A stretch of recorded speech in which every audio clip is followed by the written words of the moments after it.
So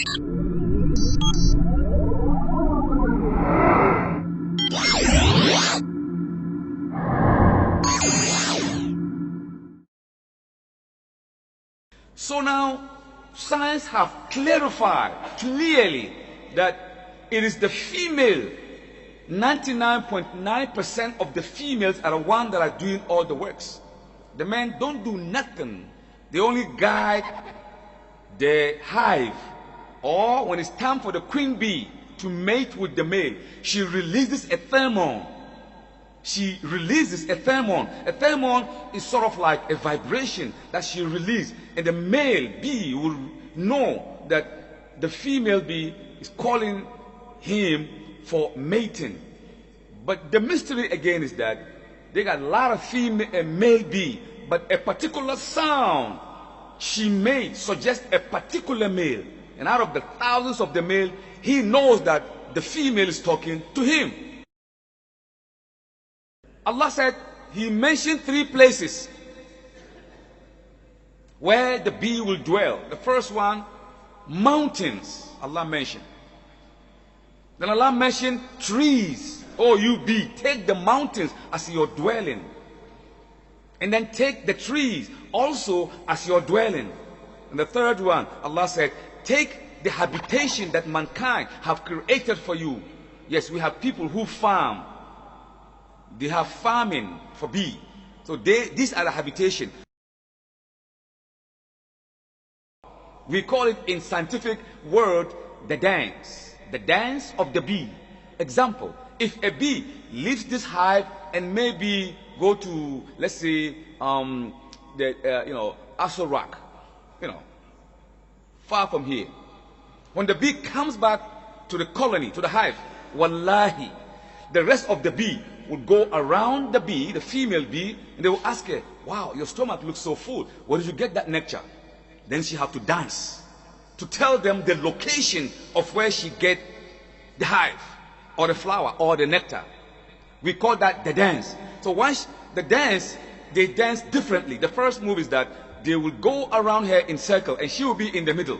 Now if she wiggle her wings, she wiggle up and go up and then come down. It means it is like to the left of your side, not more than half of a mile. They understand that dance. She just wiggle and wiggle back again. They say, oh, then they take off, the way she said it, and they will land exactly, subhanallah, on the nectar because of the dance. If the nectar is 1 mile, what she does is that she dances around the circle halfway and come back halfway, meaning it's very far. Clearly, they understood the message and they begin to dance the way she danced. By the time they finish, they will land exactly on the spot. فَاسْلُكِي سُبُلَ رَبِّكِ زُلُلًا.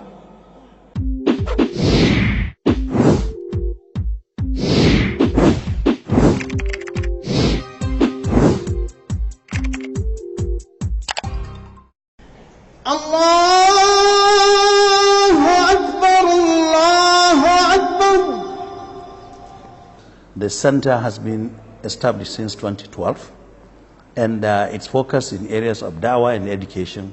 Alhamdulillah, it has become a hub and also a center of learning and a center of togetherness and unity for the entire Muslim Ummah in Abuja and beyond. And what we currently have is a mosque which has a capacity of only 1,000, but the number of Muslims that are attending, activities, particularly Jummah prayer and Eid prayer, is between 7,000 to 10,000. So that certainly necessitates the need, for us to rethink again, re-strategize, and look at opportunities of expanding the mosque facilities. And therefore, we are now having a project of the mosque expansion.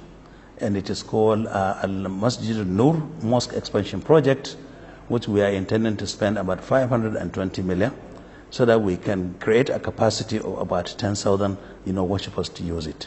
Of course, Allah subhanahu wa ta'ala said in the Quran that the mosque of Allah shall be maintained only by those who believe in Allah and the last day, and also perform a sadaqah, which means to give charity and give zakat, and also fear none, but Allah subhanahu wa ta'ala, which simply means, whoever, contributes, to build a mosque for Allah's sake, his reward is actually tremendous, which is going to benefit the person in this life and also in the next life.